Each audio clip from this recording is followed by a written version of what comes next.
ਅਸੀਂ ਸਾਨੂੰ ਪੁੱਛ ਰਹੇ ਸੀ कि भगवंत मान साहब ਕਿਹੜੇ ਹਲਕੇ ਤੋਂ इलेक्शन लड़नगे।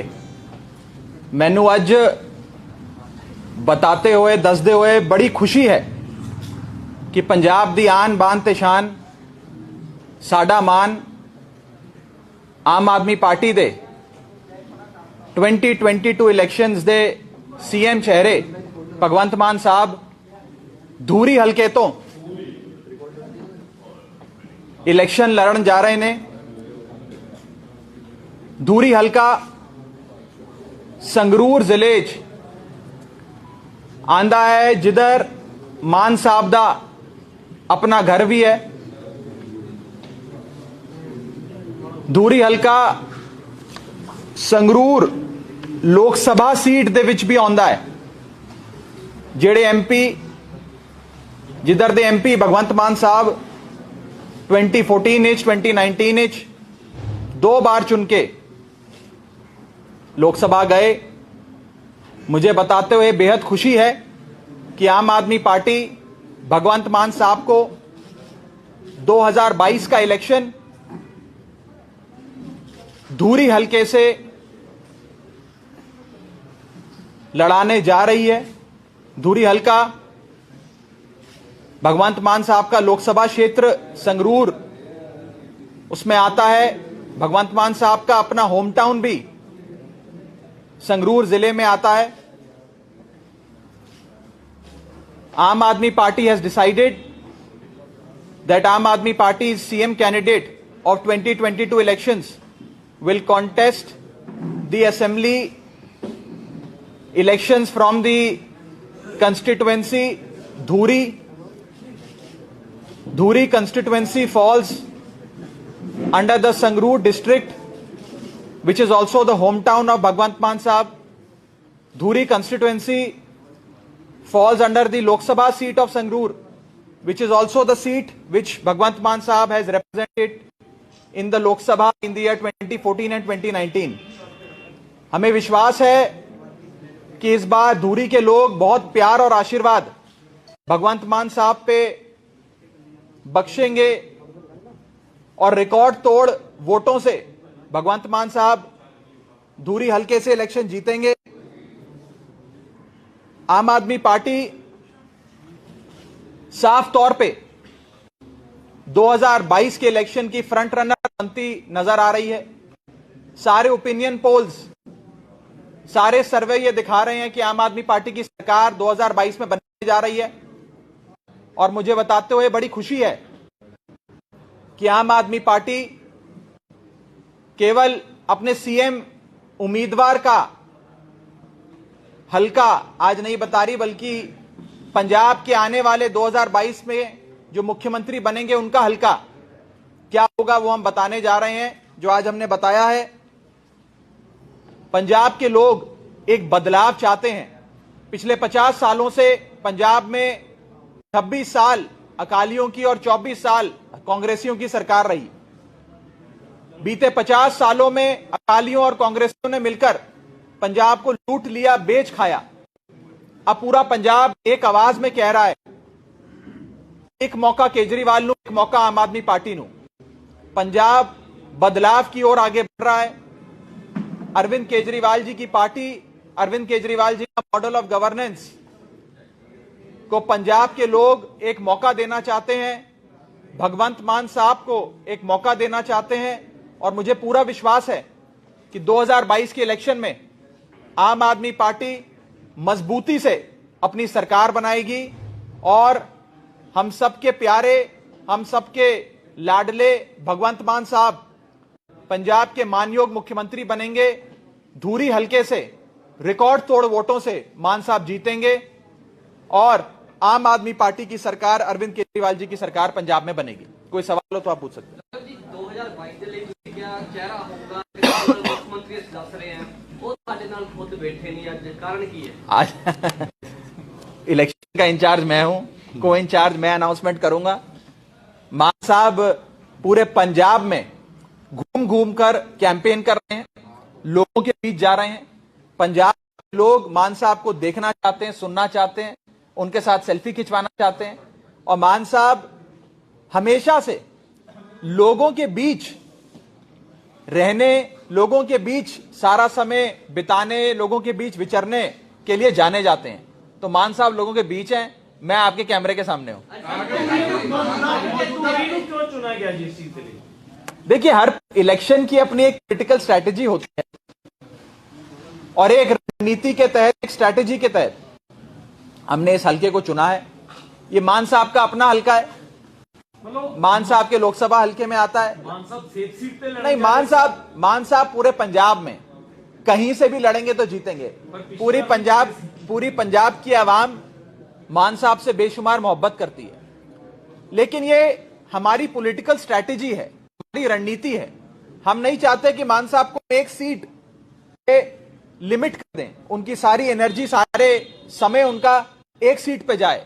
मान साहब पूरे पंजाब भर में कैंपेन करेंगे, माझे में करेंगे, द्वाबे में करेंगे, मालवे में करेंगे।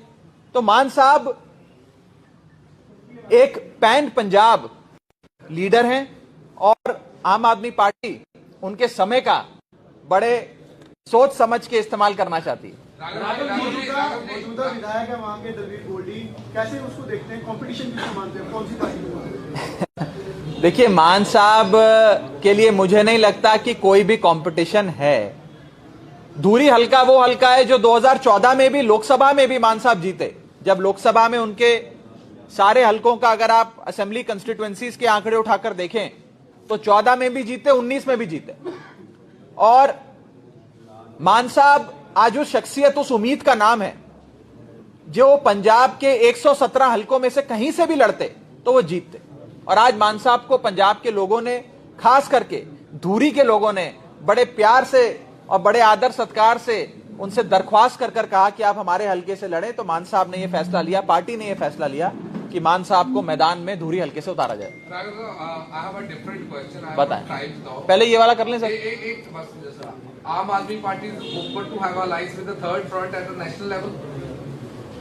आम आदमी यार, पंजाब इलेक्शन की बात हो रही है, आप कहां थर्ड फ्रंट पे पहुंचे? We are, this is a hypothetical question.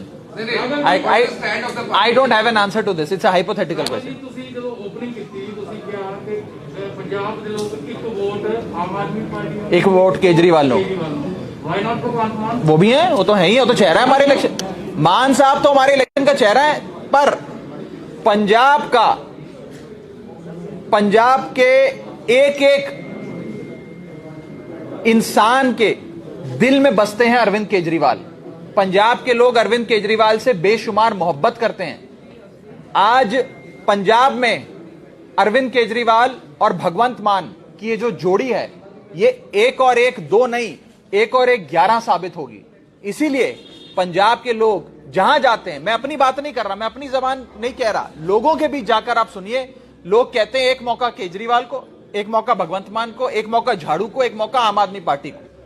और 2015 से 2021 तक 6 साल आम आदमी पार्टी ने जो एक Kejriwal model of governance Delhi में दिखाया है, जिसके बारे में पंजाब के लोग जानते हैं, आज उस मॉडल को लोग देखना चाहते हैं, समझना चाहते हैं, परखना चाहते हैं। इसीलिए मैं कहता हूं, पंजाब के लोग कह रहे हैं एक मौका केजरीवाल को, एक मौका झाड़ू को, एक मौका आम आदमी पार्टी। ਚਰਨਜੀਤ ਚੰਨੀ ਨੂੰ ਮੁੱਖ ਮੰਤਰੀ ਦੇ ਚਿਹਰਾ ਐਲਾਨ ਕੀਤਾ ਜਾਵੇ। ਬ੍ਰਹਮ ਇੰਦਰਾ ਨੇ ਓਪਨ ਲੈਟਰ ਲਿਖਿਆ ਹੈਗਾ ਹਾਈ ਕਮਾਂਡ। मैं क्या कह सकता हूं इसमें? राघव जी, मुझे लगता है कि ਰਾਘਵ ਜੀ ਤੁਸੀਂ ਕਹਿ ਰਹੇ ਹੋ ਕਿ ਪੰਜਾਬ ਦੇ ਵਿੱਚ ਕੇਜਰੀਵਾਲ ਸਾਹਿਬ ਨੂੰ ਲੋਕ ਬਹੁਤ ਪਸੰਦ ਕਰ ਰਹੇ ਨੇ, ਪਰ ਸ਼ਾਇਦ ਤੁਹਾਨੂੰ ਇਹ ਨਹੀਂ ਪਤਾ ਲੱਗ ਰਿਹਾ ਕਿ ਪ੍ਰੋਫੈਸਰ ਭੁੱਲਰ ਦੀ ਰਿਹਾਈ ਨੂੰ ਰੱਦ ਕਰਨ ਤੇ ਜਿਹੜੇ पंजाब के लोग ने बहुत दुखी ने, लोग उस पर अलग से आपसे बात करेंगे, जवाब देंगे उस पर, अभी देंगे। हाँ, मैं बता रहा हूँ 2 चीजें, मैं 2 चीजें बता रहा हूँ। फ्रंट की बात कर रहे हैं, रुक जाओ 2 मिनट तो रुक जाओ। एक तो ये मेरा मानना है, आज के समय मुझे लगता है कि 2022 के पंजाब इलेक्शन में सिर्फ एक ही पार्टी है जो अपने सीएम चेहरे, सीएम कैंडिडेट की अनाउंसमेंट करके ये इलेक्शन लड़ेगी। ना अकाली दल कर रहा है, कांग्रेस तो किसी हालत में नहीं कर सकती, आपस में लड़ाइयां चल रही हैं कांग्रेस पार्टी में, बीजेपी और कैप्टन दौड़ में ही नहीं है, वो भी नहीं कर रहे। यहां तक कि एसएसएम भी ऑफिशियल अनाउंसमेंट, औपचारिक घोषणा सीएम चेहरे की नहीं करने जा रहे। सिर्फ एक ही पार्टी है जो 2022 के इलेक्शन में अपना सीएम चेहरे का नाम ऐलान कर लड़ने जा रही है, वो है आम आदमी पार्टी। जहां तक और सवालों की बात है, नेशनल फ्रंट 24 में इलेक्शन है, आज 22 में पंजाब का इलेक्शन, पहले आम आदमी पार्टी को जीतने दीजिए, उसके बाद मैं 24 के जवाब दूंगा। मैं आज कैसे जवाब दे दूं मैं 24? ਪਿਛਲੀਆਂ ਚੋਣਾਂ ਦੇ ਵਿੱਚ ਸੰਜੇ ਸਿੰਘ ਤੇ ਦੁਰਗੇਸ਼ ਪਾਠਕ ਆਏ ਸੀ ਦਿੱਲੀ ਤੋਂ, ਜਿਹੜੇ ਕੋਆਰਡੀਨੇਟ ਕਰ ਰਹੇ ਸੀ ਸਾਰੀ ਇਲੈਕਸ਼ਨ। ਇਸ ਵਾਰ ਤੁਹਾਡੀ ਜ਼ਿੰਮੇਵਾਰੀ ਨਹੀਂ, ਉਹਨਾਂ ਦੇ ਉੱਤੇ ਇਲਜ਼ਾਮ ਲੱਗੇ ਸੀ ਬੜੇ। ਪਹਿਲਾ ਸਵਾਲ ਇਹ ਆ ਕਿ ਉਹ ਇਲਜ਼ਾਮ ਸੱਚੇ ਸੀ ਕਿ ਤਾਂ ਹੀ ਇਸ ਵਾਰ ਉਹਨਾਂ ਨੂੰ ਦੁਬਾਰਾ ਨਹੀਂ ਭੇਜਿਆ ਗਿਆ ਇਲੈਕਸ਼ਨ ਕੋਆਰਡੀਨੇਟ ਕਰਨੀ। ਮੇਰਾ ਪਹਿਲਾ ਸਵਾਲ। ਦੂਜਾ ਸਵਾਲ ਆ ਕਿ ਆਸ਼ੂ ਬੰਗ ਜਿਹੜੇ ਤੁਹਾਡੇ ਕੈਂਡੀਡੇਟ ਸੀ, ਉਹਨਾਂ ਨੇ ਫਿਰ ਉਹ ਹੁਣ ਕਾਂਗਰਸ ਚ ਲੈ ਗਿਆ, ਉਹਨਾਂ ਦਾ ਦੋਸ਼ ਵੀ ਇਸੇ ਸਵਾਲ ਨਾਲ ਜੁੜਦਾ, ਉਹਨਾਂ ਨੇ ਵੀ ਉਹ ਸੇਮ ਦੋਸ਼ ਤੁਹਾਡੇ ਤੇ ਲਾਇਆ कि ਤੁਸੀਂ थोप रहे हो गलत। अब देखो मेरी बात, मैंने उनकी प्रेस कॉन्फ्रेंस देखी। उस प्रेस कॉन्फ्रेंस में कह रहे थे कि मैं पार्टी इसलिए छोड़ रहा हूं क्योंकि पार्टी मुझ पे दबाव बना रही है कि होर्डिंग लगाओ, पोस्टर लगाओ, और मेरा नाम लेकर उन्होंने बात कही। मेरी आखिरी बार बंगर साहब से बात जुलाई में हुई थी, और जब उनको कैंडिडेट बनाया था तो एक दिन मैंने उन्हें फोन किया था। जुलाई से लेकर आज तक मेरी उनसे बात नहीं हुई। वो अच्छा काम कर रहे थे अपने हल्के में, आज तक पार्टी ने उन्हें नहीं कहा। लेकिन सुनो, लेकिन कोई भी पार्टी, मेरी बात खत्म, कोई भी पार्टी अपने कैंडिडेट को तो बोलेगी यार होर्डिंग पोस्टर लगा ले, पैम्फलेट बांट दे, पर्चा बांट दे, पार्टी के नाम पे वोट। कौन सी पार्टी नहीं कहती? अकाली दल नहीं कहता होर्डिंग पोस्टर लगाओ, कांग्रेस नहीं कहती होर्डिंग पोस्टर लगाओ। सवाल यह है कि क्या आम आदमी पार्टी को कमजोर करने के लिए एक बहुत बड़ा षड्यंत्र रचा जा रहा है कि नहीं जा रहा? मुझे लगता है, यह मेरा मानना है कि ये सारी पार्टियां जिनकी करप्शन की दुकानें बंद हो जाएंगी अगर पंजाब में आम आदमी पार्टी की, अरविंद केजरीवाल की, भगवंत मान की सरकार बनती है, ये पार्टियां षड्यंत्र रचती हैं। कांग्रेस, अकाली, बीजेपी, कैप्टन साहब रल के मिल के आम आदमी पार्टी को रोकने के लिए इलेक्शन लड़ेंगे। षड्यंत्र रचे जाएंगे। अभी तो इलेक्शन शुरू हुआ है, अभी तो पता नहीं क्या क्या होगा। मुझे डर लगता है यह सोच के, मैं आपको सच बता रहा हूं, मुझे डर लगता है यह सोच के कि अभी क्या क्या षड्यंत्र ये लोग हमारे साथ रचेंगे। पिछली बार नरेश गुजराल साहब, शिरोमणि अकाली दल के राज्यसभा एमपी, ने मीडिया के सामने कहा था कि बीजेपी ने वोट ट्रांसफर कराए कांग्रेस को ताकि कांग्रेस की सरकार बन जाए। केजरीवाल को रोक लो पंजाब में आने से, आम आदमी पार्टी को रोक लो। क्लिनिकल प्रिसेप्शन से आम आदमी पार्टी और बीजेपी का वोट निकालकर कांग्रेस की झोली में डाला था पिछले 2017 के चुनाव में। आप जानते, मैं जानता हूं। तो आम आदमी पार्टी को रोकने के लिए बहुत सारी चीजें करी जाएंगी। अब कुछ बता रहे हैं लोग कि जो साथी हमें छोड़ के गए, शायद उनका कोई मोगा में हॉस्पिटल है, वहां पर अबॉर्शन रेट बहुत ज्यादा था, वहां पे कुछ मेडिक्लेम से रिलेटेड कुछ इरेगुलरिटीज थी, उसके चलते दबाव में उन्हें वहां से हटाया गया है। ये तो साफ बाजार में ये बात है।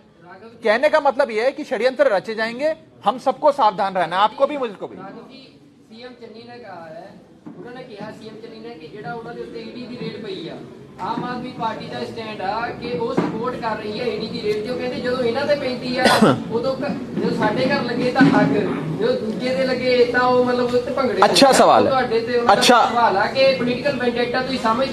अच्छा सवाल। क्वेश्चन पूरा होने दो कि आम आदमी पार्टी मानती है कि मोदी सरकार पॉलिटिकल वेंडेटा कर दी है या नहीं कर दी? अच्छा सवाल, मैं दस रहा, बहुत अच्छा सवाल है। फर्ज करिए, मान लीजिए कि चन्नी साहब पे इन्फोर्समेंट डायरेक्टरेट की रेड हुई, वो पॉलिटिकल है, सियासी है, सियासी कारणों से रेड हुई, मान लेते हैं, फर्ज करते हैं। और अरविंद केजरीवाल जी पर भी जब रेड हुई थी उनके दफ्तर में, उनके घर पे, वो भी सियासी कारणों से हुई, पॉलिटिकल रेड थी। ये दोनों रेडें, केजरीवाल साहब की भी रेड पॉलिटिकल थी, चन्नी साहब पर जो रेड हुई ये भी पॉलिटिकल है, दोनों मोदी ने करवाई। ठीक है, यहां तक तो चन्नी साहब भी मान रहे, मैं भी मान रहा हूं। केजरीवाल साहब के घर पे रेड होती है तो 10 मफलर मिलते हैं, उससे ज्यादा कुछ नहीं मिलता। चन्नी साहब के घर पे रेड होती है तो 10 करोड़ रुपए मिलते हैं, 56 करोड़ की एंट्रियां मिलती हैं, 21 लाख का सोना मिलता है, करोड़ों रुपए की लैंड क्रूजर, मर्सिडीज, महंगी गाड़ियों के कागजात मिलते हैं, करोड़ों रुपए की प्रॉपर्टी के कागजात मिलते हैं। अब मेरा सवाल यह है कि ये 10 करोड़ रुपए केजरीवाल या राघव चड्ढा ने तो जाकर चन्नी साहब के रिश्तेदार के घर पे रखी नहीं। मैं तो 56 करोड़ की बैंक एंट्रियां लेकर नहीं गया कि चन्नी साहब रख लो अपने घर पे, ईडी वाले आ रहे हैं, मेरे को फंसाना है आपको। तो ये कहां से आया? और कहा जाता है, बताया जा रहा है, आप सब में से ही बहुत लोगों ने मुझे बताया कि आज से 4 महीने पहले तक चन्नी साहब के भतीजे के पास यह दौलत नहीं थी। सिर्फ 111 दिन जब चन्नी साहब सीएम रहे, एक भतीजे के पास अगर 10 करोड़ और 56 करोड़ की एंट्रियां आ गई तो सोचो बाकी भतीजों और रिश्तेदारों के पास क्या क्या आया होगा, और सोचो कि चन्नी साहब के पास क्या क्या आया होगा, और सोचो कि 111 दिन की बजाय अगर चन्नी साहब 5 साल मुख्यमंत्री रह जाते तो क्या क्या कमा लेते, कितना लूट लेते पंजाब को।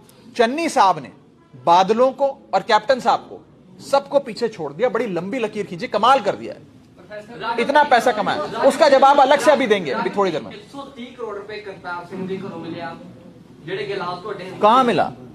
कोई नहीं मिला ना, कुछ नहीं मिला, नहीं मिला। ये कहां मिला? आप पंचनामा दिखाओ। सीधे तौर पे कांग्रेस फोटो दिखा रही है, कोई ऐसी दिखा रही है, कोई फर्जी कुछ भी चला देती है कांग्रेस। कहां मिला, क्या मिला, कुछ भी चला रहे। और मैं साफ आपको बता दूं, कांग्रेस पार्टी आज एक्सपोज हो गई है। चन्नी साहब कहते थे मैं आम आदमी हूं, गरीब घर से आता हूं, ये लोग मुझ पे हमले करते हैं क्योंकि मैं गरीब हूं। आज चन्नी साहब की गरीबी पंजाब के लोगों के सामने आ गई। 10 करोड़ रुपए, 56 करोड़ की बैंक एंट्रियां, 21 लाख का सोना, करोड़ों रुपए की गाड़ियां, प्रॉपर्टीज, फार्म हाउसेस के कागजात पकड़े जा रहे हैं। और चन्नी साहब कहते हैं मैं गरीब आदमी हूं। परमात्मा ऐसा गरीब सबको बनाए, फिर आप भी ऐसे गरीब बनो, हम भी ऐसे गरीब बने। राघव जी आज फोटो दिखाई उन्होंने 130 करोड़ रुपए ਤੁਹਾਡੇ करतार सिंह एमएलए ਦੇ ਘਰੋਂ ਮਿਲਿਆ। ये सब फेक है, कंप्लीट फेक है। आप आईटी सोर्सेज में चेक करिए, रेड हुई थी, को मिला कुछ नहीं। ਰਾਘਵ ਜੀ ਇੱਕ ਦੱਸੋ, ਤੁਸੀਂ ਹੁਣੇ ਇੱਕ ਗੱਲ ਕਹੀ ਹੈ ਕਿ ਪਿਛਲੀ ਵਾਰ ਸ਼ਡਿਅੰਤਰ ਕਰਕੇ ਭਾਰਤੀ ਜਨਤਾ ਪਾਰਟੀ ਨੇ ਵੋਟ ਟ੍ਰਾਂਸਫਰ ਕਰਤੀ ਤੇ ਕਾਂਗਰਸ ਨੂੰ ਜਿਤਾਤਾ। ਤੁਸੀਂ ਕਹਿ ਰਹੇ ਹੋ ਕਿ ਐਤਕੀ ਵੀ ਸ਼ਡਿਅੰਤਰ ਚੱਲ ਰਹੇ ਨੇ, ਫਿਰ ਇਹ ਸ਼ਡਿਅੰਤਰ ਤੋਂ ਤੁਸੀਂ ਬਚੋਗੇ ਕਿਵੇਂ? हम अपनी पूरी कोशिश करेंगे ईमानदारी से। आप कह रहे हो ना सरकार आ रही है आपकी, पूरी कोशिश करेंगे ईमानदारी से। और मेरा यह विश्वास है कि पंजाब के लोग इस बार आगाह हैं, अवेयर हैं, समझ गए हैं कि पिछली बार षड्यंत्र में सिर्फ आम आदमी पार्टी नहीं फंसी थी, इस चक्रव्यूह में पंजाब के लोग भी फंसे थे। इस बार पंजाब के लोग भी समझ गए हैं, जानते हैं कि ये लोग हमें रोकने के लिए किसी भी हद तक जाएंगे। लोग इस बार आम आदमी पार्टी की, अपनी और पंजाब की रक्षा करेंगे, सुरक्षा करेंगे। ਜਿਹੜੇ ਮੈਡਮ ਰਜਿੰਦਰ ਰੂਬੀ ਆ, ਉਹਨਾਂ ਨੇ ਸਭ ਤੋਂ ਪਹਿਲਾਂ ਝੰਡਾ ਚੱਕਿਆ ਸੀ ਭਗਵੰਤ ਮਾਨ ਨੂੰ ਸੀਐਮ ਦਾ ਚਿਹਰਾ ਅਨਾਉਂਸ ਕਰੋ, ਤਾਂ ਉਹ ਪਾਰਟੀ ਛੱਡ ਗਏ। ਕੀ ਹੁਣ ਤੁਸੀਂ ਸੀਐਮ ਦਾ ਉਹਨਾਂ ਨੂੰ ਚਿਹਰਾ ਅਨਾਉਂਸ ਕਰ ਦਿੱਤਾ, ਕੀ ਹੁਣ ਤੁਸੀਂ ਉਹੇ ਜਿਹੇ ਲੋਕਾਂ ਨੂੰ ਵਾਪਸ ਲਿਆਉਣ ਦੀ ਕੋਸ਼ਿਸ਼ ਕਰੋਗੇ? भाई साहब, आप भी जानते हैं, मैं भी जानता हूं कि वो पार्टी इसलिए छोड़ के गई थी क्योंकि पार्टी ने उनकी टिकट काट दी थी। अब छोड़ते जब कोई व्यक्ति जाता है तब उस समय कोई भी रीजन उनके मन में आता है, वो मीडिया पे बोल देते हैं। मान साहब को अनाउंस पार्टी कब करेगी, कैसे करेगी, किस जगह करेगी,